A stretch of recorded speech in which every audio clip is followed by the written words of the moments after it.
আসসালামু আলাইকুম গাইস, আজকে আপনাদেরকে এমন একটা আজব ঘটনা দেখাবো যেটা দেখলে আসলে আমি নিজে পর্যন্ত অবাক হয়েছি, আপনারা অবাক হবেন। এটা হচ্ছে শশা গাছ। শশা গাছ তো সবাই চেনেন মোটামুটি ভালো কম। এই যে দেখেন শশা গাছ কোন জায়গায় শশা দিছি দেখেন, একেবারে মাটির সাথে দেখেন। এখনও 15 দিন হয় না বা 10 দিন, 10 থেকে 12 দিন হবে এটা লাগানো হয়েছে। একবার কোন জায়গায় মাটির সাথে একবারে নিচে প্রত্যেকটা গোড়ায় এই যে এই শশা, এই যে প্রত্যেকটা গোড়ায় শশা আছে।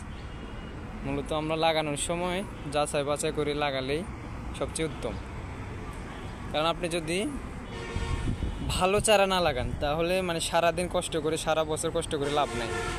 এই যে দেখেন চারাটা ভালো করছে, এই কারণে বেশি দিন হয় নাই, কয়েকদিন হয়েছে মাত্র।